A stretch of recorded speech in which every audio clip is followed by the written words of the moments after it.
ঠাকুর শ্রী রামকৃষ্ণ প্রতাপকে বলছেন, বিষয়কর্মে আসক্তি শুধু যে বিলেতে আছে এমন নয়, সব জায়গায় আছে। তবে কি জানো, কর্মকাণ্ড হচ্ছে আদিকাণ্ড।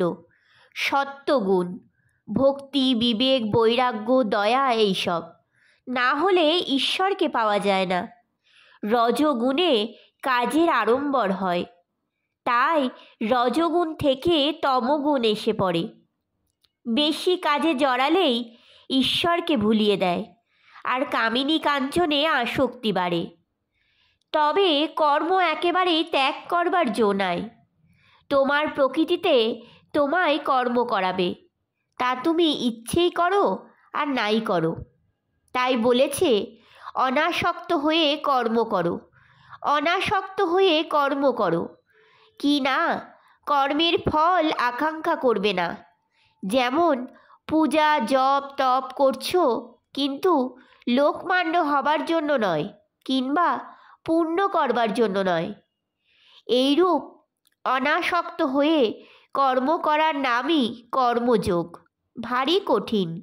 একে কলিযুগ, সহজেই আসক্তি এসে যায়। মনে করছি অনাসক্ত হয়ে কাজ করছি, কিন্তু কোন দিক দিয়ে আসক্তি এসে যায় জানতেই দেয় না। হয়তো পুজো মহোৎসব করলুম, কি অনেক গরিব কাঙালদের সেবা করলুম, মনে করলুম যে অনাসক্ত হয়ে করছি, কিন্তু কোন দিক দিয়ে লোকমান্য হবার ইচ্ছা হয়েছে জানতে দেয় না। তবে একেবারে অনাসক্ত হওয়া সম্ভব কেবল তার, যার ঈশ্বর দর্শন হয়েছে। একজন ভক্ত বলছেন, যারা ঈশ্বরকে লাভ করেন নাই তাদের উপায় কি? তারা কি বিষয়কর্ম সব ছেড়ে দেবেন?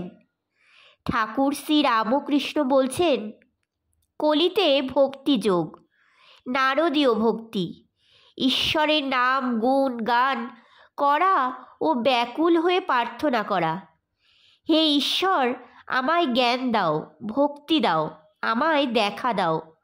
কর্মযোগ বড় কঠিন, তাই প্রার্থনা করতে হয়, হে ঈশ্বর, আমার কর্ম কমিয়ে দাও, আর যেটুকু কর্ম রেখেছ সেটুকু যেন তোমার কৃপায় অনাসক্ত হয়ে করতে পারি, আর যেন বেশি কর্মে জড়াতে না ইচ্ছা হয়।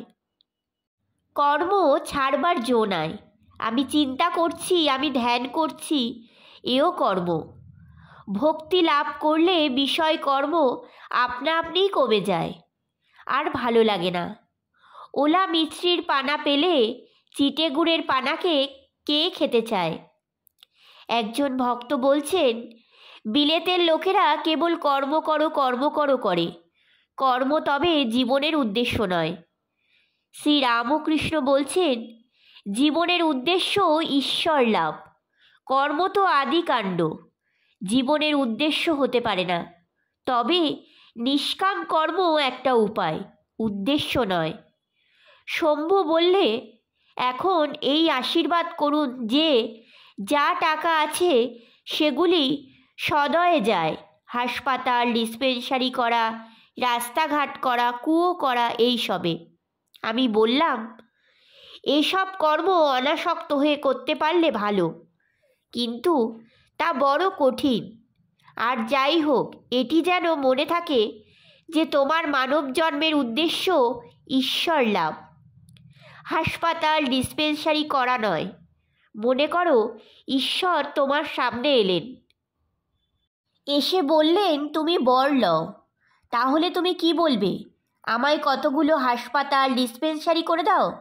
না, বলবে, হে ভগবান, তোমার পাদপদ্মে যেন শুদ্ধা ভক্তি হয়, আর যেন তোমাকে আমি সর্বদা দেখতে পাই।